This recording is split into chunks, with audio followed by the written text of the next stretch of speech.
안녕하세요. 사진의 이해 8강입니다. 오늘은 예술사진과 현대 다큐멘터리에 대해서 살펴볼 텐데요. 오늘 배울 내용을 화면을 통해 알아보시겠습니다. 지난 시간에는 예술사진 속의 특정한 공간을 통해 현대 사회의 문화와 유형을 표현한 작품을 살펴봤는데요. 이번 시간 사진의 이해 8강에서는 사회의 현실을 작가의 해석에 따라 사진으로 표현하는 다큐멘터리 사진을 감상하겠습니다. 또한 제주도 우도에서 다큐멘터리 사진을 작업하고 있는 이성은 작가를 만나보고 그 밖에 국내외 여러 다큐멘터리 작가들의 작품을 분석해보는 시간도 갖도록 하겠습니다. 지난 시간까지 우리는 현대의 문화와 사회를 다루고 있는 작가들을 살펴보았는데요. 주로 예술계에서, 예술의 장르에서 활동하고 있는 작가였습니다. 오늘은 다큐멘터리 작가들의 작품을 좀 살펴보려고 합니다. 다큐멘터리라 함은 그 사진의 아주 가장 독특한 장르 중에 하나일 것입니다. 왜냐하면 사진은 기본적으로 현실에서 출발을 하고 또 그 현실을 다큐멘트, 즉 기록하고 발언하는 그러한 속성을 가지고 있기 때문이죠. 사진의 다큐멘트하는 속성을 그대로 장점으로 취하고 있는 것이 다큐멘터리라고 할 텐데요. 사실 다큐멘터리가 무엇이냐 하면 그 정의는 내리기 참 어렵습니다. 많은 논란이 있고 현대로 올수록 또 다른 그런 그 정의가 있기 때문이죠. 그러나 우리가 이제 다큐멘터리다 하면 1936년에 미국에서 만들어진 농업안전국 그 FSA인데요. 농업안전국 사진을 다큐멘터리의 시초로 보고 있습니다. 물론 이 다큐멘터리는 그 영화에서 먼저 시작되었고요. 영화에서 극영화, 드라마 영화가 아닌 실제 현실에서부터 찍어내는 그러한 영화를 지칭하기 위해서 만들어진 거죠. 사진의 경우에는 말씀드린 것처럼 30년대에 그 처음으로 다큐멘터리라는 그 단어가 쓰이기는 하지만요. 그러나 그 이전에도 많은 사람들이 이런 아주 사회에 민감한 곳에서 사회의 민감한 문제들을 정면으로 다루는 그런 작가들은 있었습니다. 다큐멘터리가 이렇게 현실에 아주 가장 민감한 곳에 있기 때문에 그런 만큼 그 다큐멘터리 사진은 사회에 여러 가지 영향력을 주기도 했고 또 사회의 변화를 일으키기도 했는데요. 예를 들면 다큐멘터리 아주 초기에 있는 제이콥 리스라는 사진가는 이 제이콥 리스는 미국에 이민으로 온 이민자들을 찍습니다. 19세기 말에서 20세기 초에 이민자들을 찍게 되는데 이민자들의 사진을 보니까 굉장히 처참한 그런 상황에 놓여 있더라는 것입니다. 이민을 오는 사람들이 다 돈이 있어서 오는 사람들은 아니니까요. 그래서 그 이민자들을 찍은 사진을 발표하게 되는데 이 사진이 발표된 뒤에 그 이민자 보호법이 만들어지게 되죠. 또한 1920년대 30년대에 활동하는 루이스 하인이라는 작가는 루이스 하인은 원래 아주 미국의 노동 현장 사람들이 아주 힘차게 일을 하는 그런 노동 현장을 찍었습니다. 특히 유명했던 사진이 엠파이어 스테이트 빌딩이 올라가는 걸 찍은 사진이었는데요. 그런데 이 사람이 노동 현장에서 느낀 것이 아동 노동의 현실이었습니다. 아주 어린 아이들이 10살, 12살 이런 아이들이 하루에 18시간 이상씩 그 노동을 하는 거를 보면서 이것이 정말 그냥 노동자의 힘찬 모습만 보여주는 게 다가 아니다 이런 생각을 했던 것 같아요. 그래서 아동 노동 사진을 찍어서 발표하게 되는데 이 사진들을 통해서 많은 사람들이 우리가 어린이를 좀 보호해야겠다라는 생각들에 그 동참하면서 아동 노동 금지법이 만들어지기도 합니다. 하지만 뭐 늘 이렇게 긍정적인 방향으로 사회를 변화시킨 것만은 아닌 것 같아요. 예를 들어서 브루스 데이비슨이 찍었던 뉴욕 동부 100번가의 사진의 경우에는요. 뉴욕의 동부 100번가는 아주 그 슬럼 지역이었다고 해요. 그 지역에서 흑인들의 삶을 찍었는데 뉴욕은 이 흑인 밀집 지역을 가장 싼 비용으로 가장 비용이 안 드는 방법으로 해결합니다. 무엇일까요? 이들의 삶의 터전을 다 없애는 거죠. 그래서 그쪽에 있었던 그 비어있는 건물이나 이런 걸 다 없애고 재개발함으로써 거기에 있던 사람들이 이제 뭐 다른 브루클린이나 이런 지역으로 그 이동할 수밖에 없죠. 그래서 그 동부 100번가에는 그런 가난한 사람들이 없어지게 됐지만 그러나 그들의 삶은 계속되죠. 네. 말씀드린 것처럼 다큐멘터리가 처음 시작된 농업안전국에서 만들어진 다큐멘터리는, 대공황이라는 미국이 아주 경제적으로 어려웠던 대공황 시기에 대공황의 아픔을 겪고 있는 농촌 지역의 사진을 찍습니다.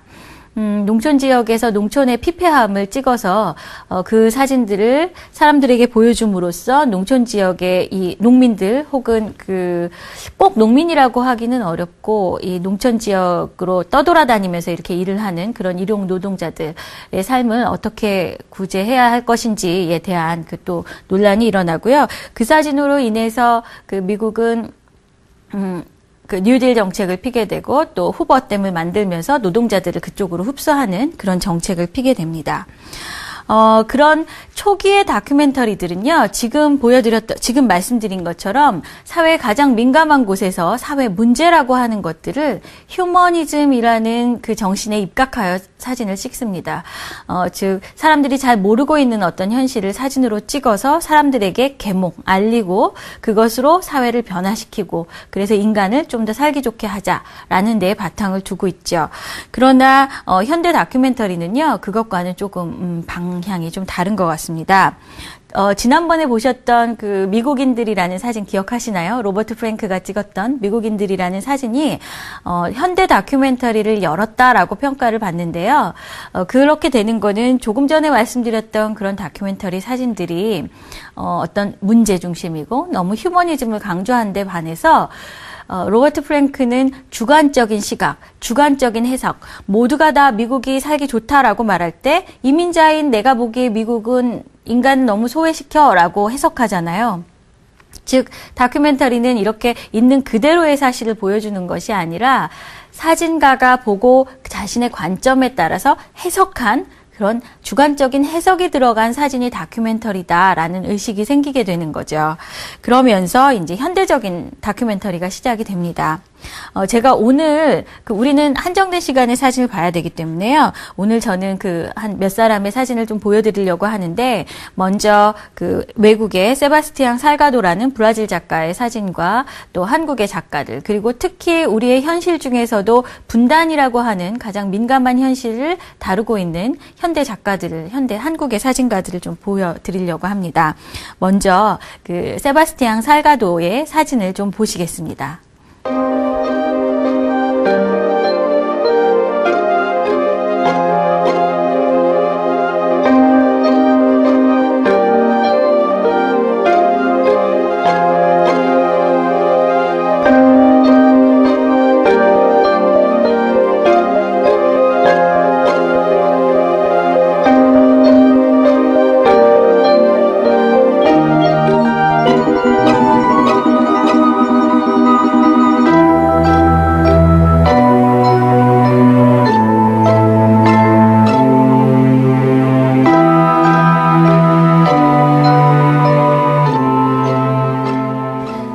살가도는요, 브라질 태생의 사진가입니다. 1944년생이고요. 이 사람은 원래 경제학을 전공했던 사람이죠. 지금 보셨던 작업은 브라질과 남미에서 찍었던 작품들입니다. 그는 1971년에 국제커피협회에서 경제학자로 근무를 하면서 아프리카에 파견이 됩니다.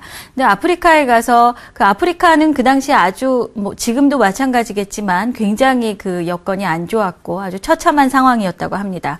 그런 상황 속에서 이제 처음으로 사진을 접하게 되는데요.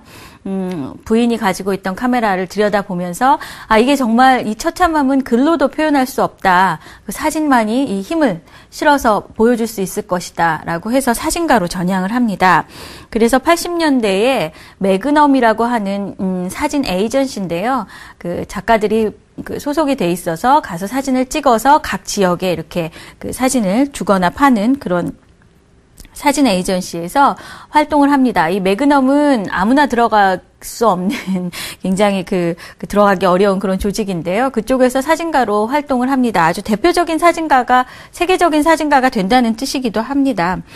그래서 그쪽에서 아주 정말 이 인간의 삶을 너무나 처절한 삶이지만 그러나 굉장히 또 처참하지만 아름다운 그런 톤으로 사진을 찍고 있습니다. 사진 보셨을 때 어떠셨나요? 이 사진들은 여러분들 보셨겠지만 광산, 브라질에 있는 광산에서 너무나 그 열악한 상황에서 일을 하는 노동자들의 사진입니다. 그런데 이 살가도 사진의 특징은요, 브라질이 그런 것처럼 그 천주교의 어떤 도상들, 그 그림에 있는 그런 이미지들을 많이 따오고 있습니다. 그래서 처음 보신 사진에서는 물론 그런 도상 그대로를 가지고 오고 있지만요. 예를 들면은 성가족, 그 예수의 생애, 예수가 태어나고 베들레헴에서 떠나고 또 돌아오고 또 이렇게 십자가를 메고 언덕을 올라가서 십자가에 매달리고 하는 그 일대기의 도상을 자기 사진에 접목하고 있습니다. 이 사진 같은 경우에는 골고다의 언덕을 올라가는 그런 예수를 연상시키죠. 또한 뒤쪽에 제가 잠시 뒤에 보여드릴 아프리카 사진에 가도 그러한 도상은 끊임없이 계속 나오고 있으니까요. 확인하실 수 있을 것 같아요. 살가도가 세계적으로 주목받은 이유 중에 하나는요. 이 사람이 바라보고 있는 현실을 단지 그냥 처참하게만 보고 있는 것이 아니라 그러한 아주 열악한 상황들을 굉장히 아름답게 혹은 서정적으로, 그 아름답다는 말은 어폐가 있을 것 같지만 어쨌든 서정적으로 이렇게 변환하여 보여준다는 것입니다. 처참한 걸 그대로 보여줘서 사람들이 보기 싫어 하는 게 아니라 이게 뭘까 하고 다시 보게 만드는 그런 힘이 있는 거죠. 이 살가도의 이런 사진은요, 사실 우리나라의 사진가들에게도 많은 영향을 주었습니다. 이런 어법이요. 지금 이 사진 보시면 마치 그 언덕에서 십자가에 매달리기 직전에 어떤 그런 모습 같은 사진이죠. 또한 이렇게 아이들이 날개를 단 천사의 모습을 하고 있다든가, 이 노부부는 강아지를 안고 있지만 어떻게 보면 어린 양처럼 보이기도 하죠. 이렇게 성경에서 이렇게 많은 이야기들을 따오고 있습니다. 그러면 더 이야기를 하기 위해서 아프리카 사진도 좀 보시겠습니다.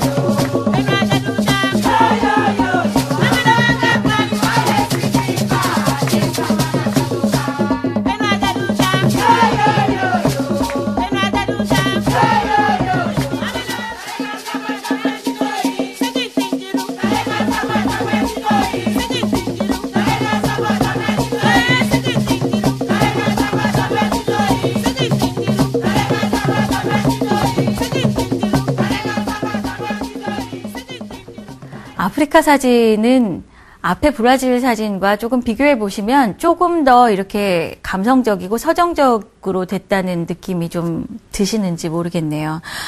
네. 이 살가도가 실제로 아프리카의 현실을 보고 사진을 찍었기 때문에 지금까지도 지금 몇십 년째 계속 작업을 해오고 있는 곳이 아프리카입니다. 얼마 전에 우리나라에서도 이 살가도의 사진 거의 전체를 볼 수 있는 그런 대규모 전시가 열리기도 했었는데요. 저도 가서 보니까 다시 봐도 참 좋은 사진이 있더라고요.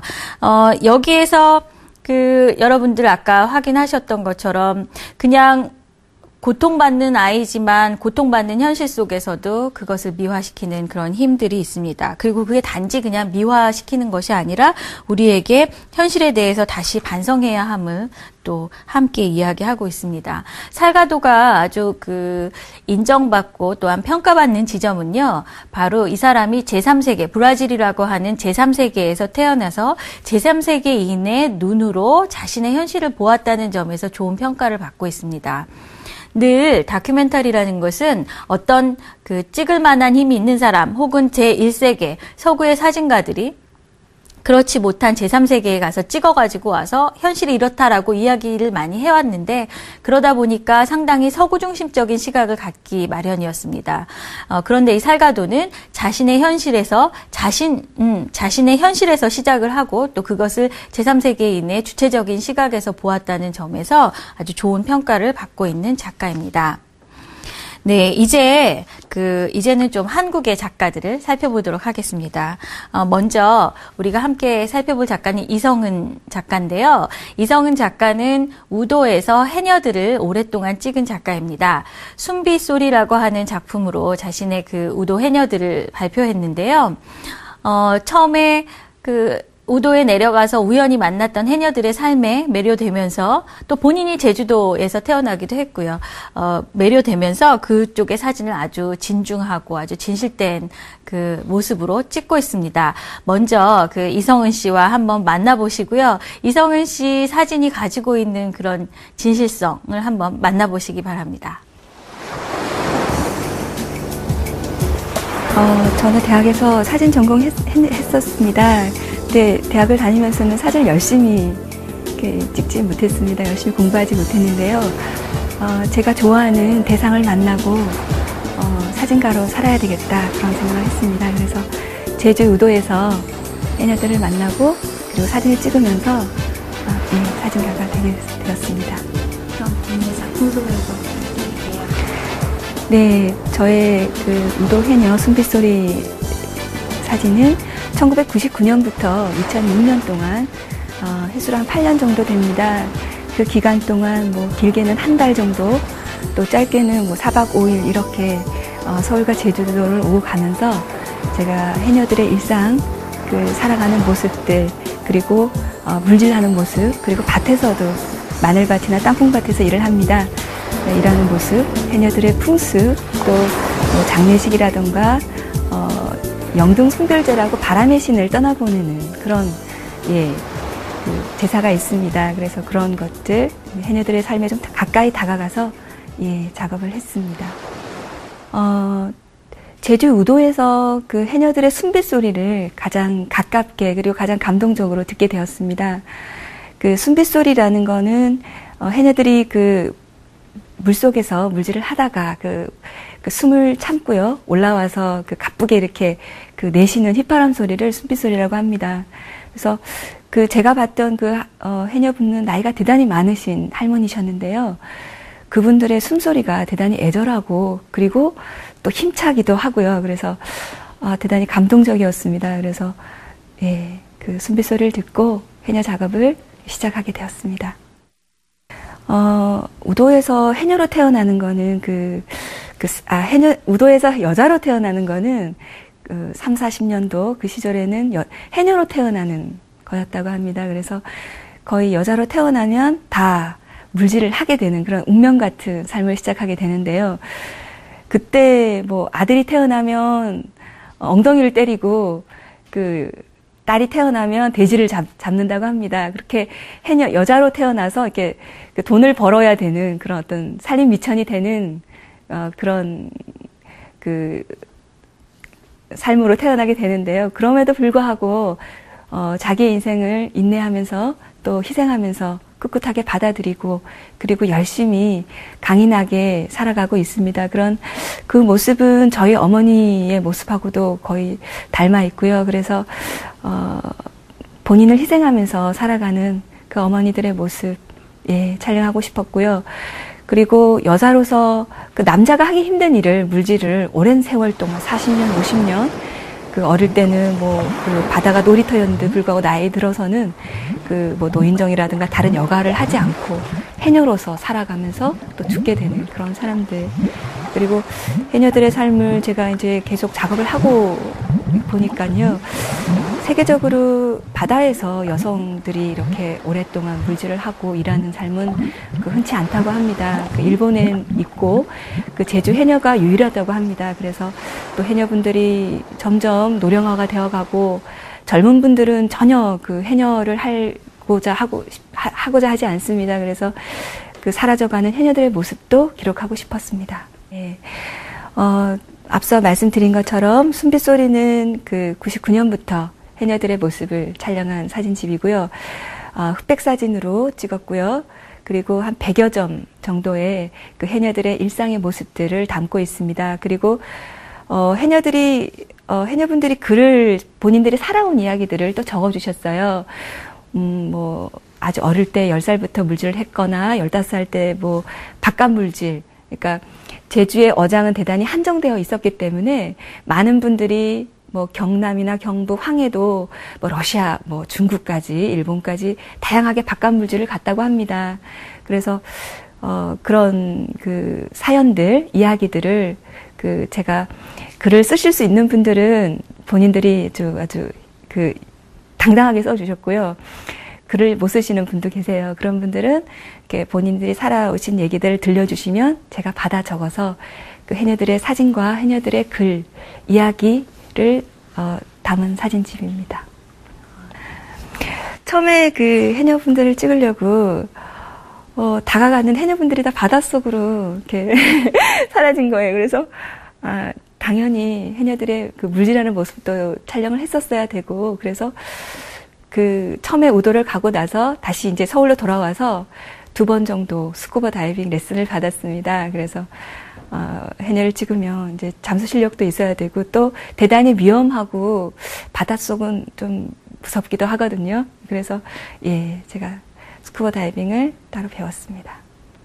네, 수중 촬영은 원래 2인 1조를 해서요. 혼자 들어갈 수가 없는 대단히 안전을 규칙으로 해야 되는 그런 작업입니다. 그런데 2000년도 초반 경우에는 그 성산포, 그러니까 제주 우도 쪽에서 스쿠버 다이빙을 할 수가 없는 금지 구역이었어요. 그 시절에는요.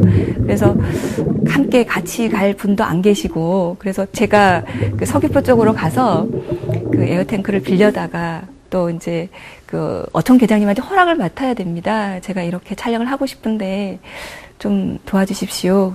그래서 이제 혼자 에어탱크와 카메라를 들고 바닷속에 들어가서 촬영을 하게 됐습니다. 그런데 제가 여러 번 그 장비를 빌려서 그 바닷속에서 촬영을 하려고 준비를 했는데 그날 또 해녀분들이 돌아가시거나 뭐 이렇게 상이 납니다. 그러면 3박 4일 동안 물질을 할 수가 없었어요. 그래서 고스란히 촬영을 할 수 없는 그런 시간들도 있었습니다.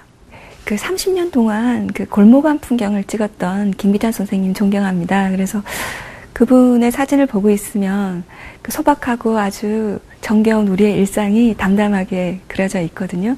그래서 꾸준하게 그분들하고 거리를 두지 않고 가까이 다가가면서 오랜 세월 동안 함께 했던 그런 그 작업이라는 거를 사진을 보면 이렇게 느껴집니다. 그래서 김기찬 선생님의 골목암 풍경 좋아하고요. 일본 작가로는 도몬켄이라고 있는데요. 그분의 리빙 히로시마라는 사진집이 있습니다. 그 사진집은 대학교부터 되게 좋아했었습니다. 그 사진에 대단히 생생하고 그 원폭 피해자들의 일상의 모습들을 그 아픔과 그 기쁨과 여러 가지 그 희노애락이 함께 담겨 있습니다. 그래서 그 작품을 오랫동안 좋아하고 있습니다. 네, 지금 제주 우도에서 살고 있습니다. 그래서 해녀에 대한 작업을 계속할 생각을 하고 있고요. 해녀들의 초상을 기록하고자 합니다. 그래서 그 물질 모습을 더 가까이 다가가서 수중의 모습이나 그리고 7, 80대 할머니들, 제가 그 사진 속에 숨빛소리에서 나와 계셨던 그 주인공 분들이 많이 돌아가셨어요. 그래서 지금 남아 계신 분들이라도 제가 초상 사진 그리고 수중의 모습을 작업을 하려고 하고 있습니다. 네, 잘 만나보셨나요? 여러분도 해녀에게 한번 가서 만나보고 싶다는 생각도 드시죠? 저는 이 이성은 작가의 사진을 처음 보았을 때요, 아주 눈물이 났던 그런 경험이 있습니다. 무엇보다 이 사진에서 정말 말로 설명하지 않아도 사진에서 그대로 느껴지는 해녀들의 아주 진한하지만 열정적인 그런 삶을 만날 수 있기 때문이죠.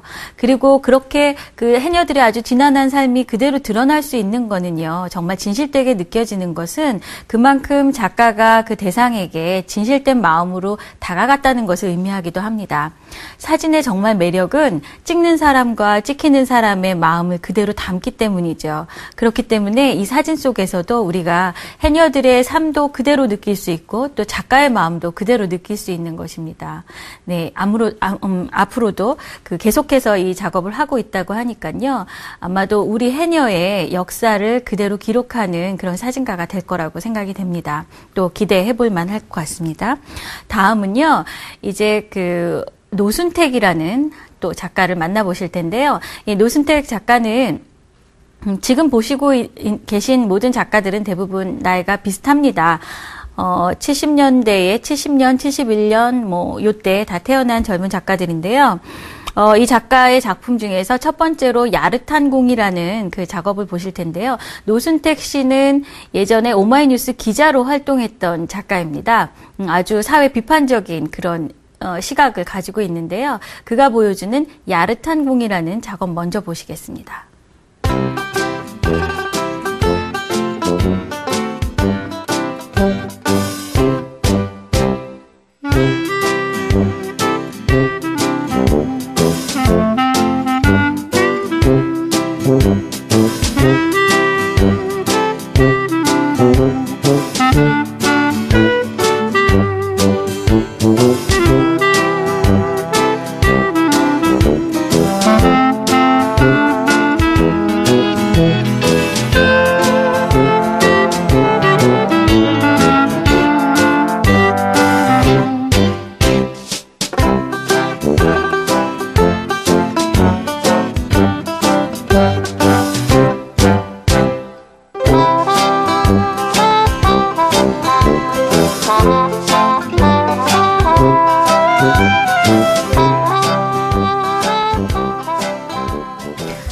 네, 사진 전체에 공이 있죠. 하얀 공이 공통으로 들어있는데 발견하셨나요?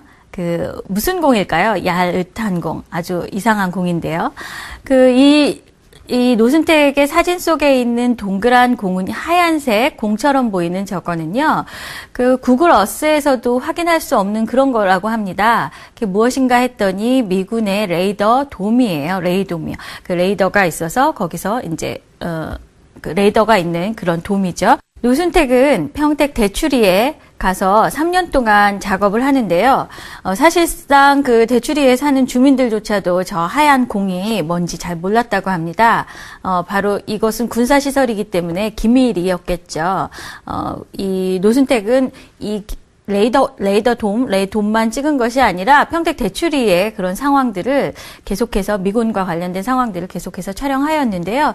그 중에서도 이 야릇한 공은 노순택이 우리가 늘 보아왔던 다큐멘터리, 즉 어떤 현실에 들어가서 그 현실을 치열하게 사진을 찍는 그런 방식으로만 사진을 찍어왔는데 그게 아니라 그것이 이제 너무나 미국적인 방식의 다큐멘터리다라고 비판을 하면서 미국적 다큐멘터리가 아닌 다른 방식의 다큐멘터리를 보여주겠다라고 이야기하고 있는 작업입니다. 그러다 보니까 이 레이돔을 그대로 아주 극명하게 보여주는 게 아니라 이 사진들 속에서는요, 아주 재미있게 혹은 풍자적으로, 우화적으로 보여지게 됩니다.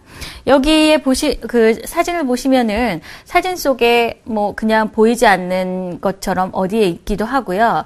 자, 이 농민이 곡괭이로 저 동그란 것을 파낼 것 같은 그런 모습이죠. 예, 어디선가 둥실둥실 떠오르는 달처럼 느껴지기도 하고요. 여기에서 보시면 소의 눈과 저 뒤에 레이돔의 하얀 동그라미가 이렇게 반복되어서 같이 희번덕거리기도 합니다. 저는 전경들이 이렇게 이고 있는 이 레이돔이 마치 이렇게 풍선을 가지고 우리 그런 놀이 하잖아요. 풍선 이렇게 들고. 여러 명이 옮기는 그런 놀이를 하는 것처럼 보이기도 하고요. 또 무슨 그것을 중심으로 축제를 벌이는 것 같이 보이기도 하고요. 그러나 이것은 실제 그런 것이 아니라 작가가 어떤 원근법을 이용한다든가 렌즈의 효과를 이용해서 그런 것처럼 보이게 하고 있는 거죠. 저는 이 사진을 보면 왠지 여기 서 있는 4명의 남자가 소변을 보는 것 같다는 생각이 드는데요. 예, 소변을 보아서 저 공을 밀어낼 것 같은 그런 그런 느낌이 듭니다. 저만 이상한가요? 네. 그런가 하면 이렇게 그 아주 웅장한 어떤 풍경으로 드러나기도 하고요. 또 뭐 달처럼 보이기도 하고요. 또 여기에 보시면은 이 거대한 그 포크레인이 파내는 거. 이 작가나 혹은 또 그 대추리 마을 사람들의 뭐랄까요? 기원이 담긴 거라고 할 수 있겠죠? 저렇게 파내고 싶다. 이것이 이제 우리 땅에 미군이 와서 주둔을 하면서 저런 것들이 만들어지고, 우리가 원하든 원하지 않든 저런 그 구조물들이 만들어지고, 그것이 무엇인지 우리는 알지 못하는 채로 이렇게 그 일부분을 점령당한다. 이렇게 보고 있는 것 같습니다. 또, 다 마찬가지죠. 아주 재미있는 표현을 하고 있습니다. 이렇게 불을 던져서 이 횃불을 던져서 태워버릴 것 같기도 하고, 이 사진도 아주 재밌죠. 이 탱크 안쪽에 보면은 희미하게 보이는데, 저 포 안쪽에 보면은 하얀색 그 공이 그쪽으로 들어가 있습니다. 레이돔이요. 그래서 이거는 이 레이돔을 포로 빵 쏴서 저쪽으로 날려보내겠다. 이런 생각일 거고요. 뭐 곡괭이로 이렇게 파버린다든가.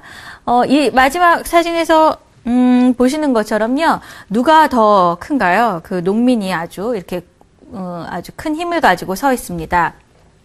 즉, 그 작가가 되살리고 싶은 그 우리의 주체적인 힘을 나타낸다고 할 수가 있죠. 또한 우리가 지난번에 배웠던 것과 같이, 여기에서 전체적으로 어두운 톤과 그 아주 시커멓게 만드는 그 실루엣 사진을 많이 이용하고 있죠. 그래서 굉장히 강렬하고 무거운 그런 사진이 됐지만, 또 표현 방법은 아주 또 재미있다고 할 수 있습니다. 그 사진 시리즈의 마지막에 들어있는 이 공은요, 그 레이돔과 똑같은 모양의 공이죠. 그러나 그 안에 보면은 작은 그 사람들의 얼굴들로 가득 차 있는데요. 이 작가가 여름방학 때 대추리에 문을 닫은 그 사진관에 가서 한 달 정도 살았다고 해요. 가족들 모두 다 내려가서 살면서 그 지역에 사는 분들의 초상 사진을 다 찍어서 이렇게 마치 레이돔의 공처럼 만들어서 이렇게 놓았습니다. 이것은 또 작가가 그 지역 혹은 그 현장에 들어가서 작가가 실제 주민들과 함께하는 하나의 실천이라고도 볼 수 있을 것 같아요.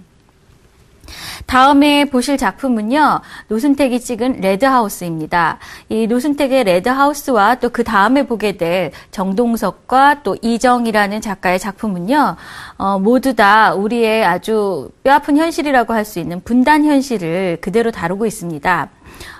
먼저 노순택이 찍었던 레드하우스를 먼저 보시겠습니다.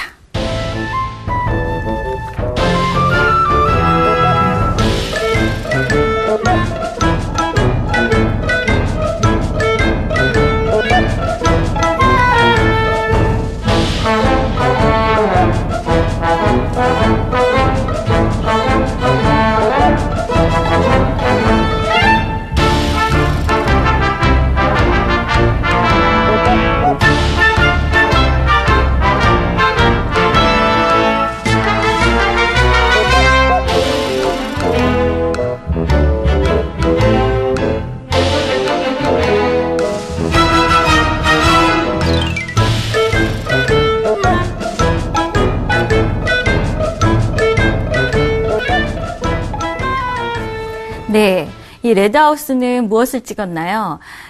평양 축전에 가서 이 작가가 매스게임이죠. 사실 이거는 우리가 3강에선가요? 함께 보기는 봤었죠. 작가는 축전에서 보여지는 매스게임도 찍고, 또한 북한에서 만났던 다양한 상황들이나 사람들의 모습 다 함께 찍습니다. 그래서 보면 또 북한 쪽만 있는 것이 아니라 대개는 북한이고, 뒤쪽으로 가면 한국의 현실도 있죠. 그런데 보세요. 이 아주 너무나 많은 사람들이 모여서 매스게임을 하고 있는 이 장면이요. 보기만 해도 어떤 전체주의적인, 집단주의적인 그런 모습 같아서 숨이 막히는데요. 또한 우리가 알고 있는 북한이 이것을 위해서 너무나 많은 사람들이 너무나 오랫동안 훈련한다는 걸 알고 있기 때문에 더욱 그렇게 느껴질 텐데요. 그러나 작가는 다른 사람들이 보고 있는 것처럼 단지 이것을 어떤 아주 스펙타클, 아주 막 현란하고 너무나 웅장한 스펙타클로만 보는 것이 아니라, 이것이 북한이 가지고 있는 예술을 정치화하는 정치에서 또 예술을 도입하는 그러한 것의 맹점들도 함께 이야기하고 있습니다. 또한 뒤에 나오는 그 뒤쪽에 보시면 그 북한의 현실과 또 뭐 주체탑이라든가 아니면 이런 기념탑들이 거대하게 서 있는 북한의 현실이라든가 또한 그 뭐 맨 마지막 사진에서 보셨던 또다시 비극을 맞이할 것인가 이게 뭔가요? 우리 한국에서 남한 땅에서 일어나는 그 우파의 시위 장면이죠. 이런 것들이 그 노순택의 작품 중에 이 다음 작업이 분단의 향기라는 작업이 있는데요. 그 분단의 향기와 레드하우스 이것이 함께 분단이라는 현실을 둘러싼 한국의 여러 가지 형태들, 여러 가지 실천들, 여러 가지 문화 형태들을 보여준다고 할 수 있습니다. 그는 한국과 북한의 이런 그 정치적인 어떤 행동들이 그렇게 다르지 않다라고 비판하고 있는 것 같습니다. 다음에는요, 똑같은, 비슷한 작업이죠. 분단이라는 그 주제를 가지고 있는 정동석의 사진을 좀 보시겠습니다. 정동석이 찍었던 이 사진은요, 분단 풍경, 즉, 우리가 분단되었기 때문에 우리만 가지고 있는 어떤 풍경들을 찍은 것입니다. 먼저 사진을 보시겠습니다.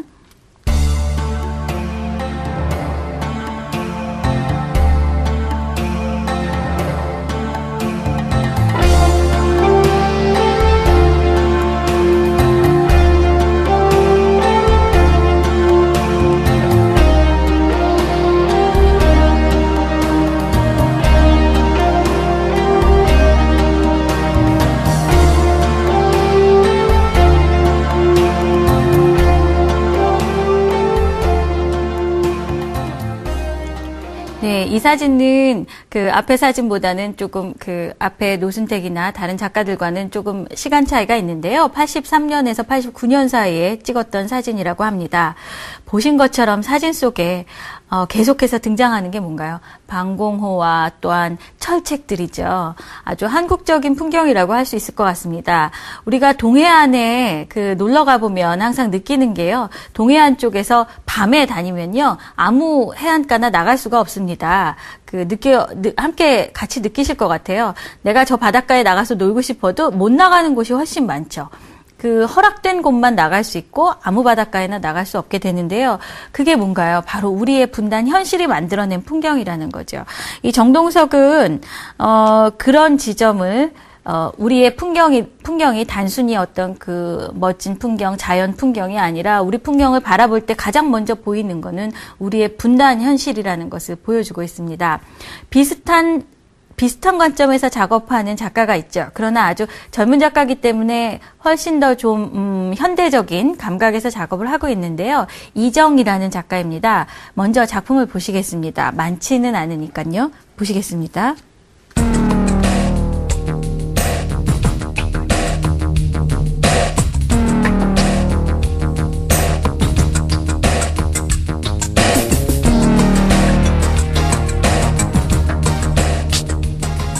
네, 72년생인 이정의 작품은요, 우리가 지난번에 그 텍스트에 대한 이야기를 3강에서 할 때, 그때도 잠깐 보았던 작품입니다.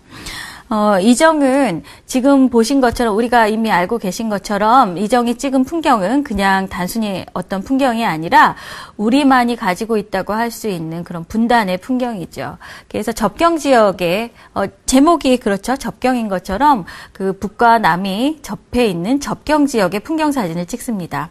그런데 일반적인 아름다운 풍경 사진의 그런 어법을 그대로 가지고 오고 있죠. 안개가 끼고 구름이 뭉게뭉게 끼고 저 멀리 아련하게 마을들이 보이고요. 그래서 언뜻 보기에는 그냥 뭐 평온한 그런 풍경 같지만 조금 더 들여다보면 그 안에 글자가 있습니다. 텍스트가 있었죠. 그래서 예를 들면 뭐 Last Paradise라든가 뭐 We Are Happy라든가 이런 그 글들이 적혀져 있습니다. 그런데 이 글들은요, 지난번에 제가 이 사진에서 해석해드렸던 거 기억하실 거예요. Our country is the paradise of people. 우리의 조국은 인민의 천국입니다. 네, 우리가 그냥 처음에 봤을 때 아름다운 풍경이지만 이 문구를 들으면 아, 이것이 우리의 현실이구나라는 걸 다시 느끼게 되는데요. 그러나 이제 이 지점에서 하나 더 생각해야 될 것은 그렇다면 왜 영어로 썼을까요? 왜 하필 그렇게 그 북한이 선전하고 있는 선전 문구를 그대로 한글로 쓴다면 우리에게는 더 쉽게 이해가 될 텐데 왜 영어로 썼을까요? 이정은 제 생각에 이정은요, 이러한 글자들을 통해서 단순히 북한의 어떤 그 선전 문구만 보여주는 것이 아니라요, 이러한 것은 Last Paradise, 우리가 광고에서 굉장히 많이 쓰이는 언어이기도 하죠. 많이 쓰이는 전략이기도 합니다. 그래서 이렇게 북한의 선전 문구나 또한 광고의 선전 문구나 같은 것이라는 거죠. 그래서 이것이 어떤 선전선동이라는 그런 전략으로 쓰인다는 것은 같다는 의미를 가지고 있습니다. 그래서 이정은 상업 광고의 어떤 전략들을 자신의 사진에 차용하고 있다고 그렇게 평가가 됩니다. 그러나 우리가 정동석 사진과 이 사진, 지금 그 Another Country라고 쓰여 있는 이 사진, 같은 현실입니다. 철책이 놓여져 있는 막혀진, 우리가 가고 싶어도 갈 수 없는 같은 현실이라는 것입니다. 지금까지 몇 작가의 작품을 보셨는데요. 이들의 작품은 지금 보신 것처럼 분단이라고 하는 가장 한국적인 현실을 다루고 있습니다.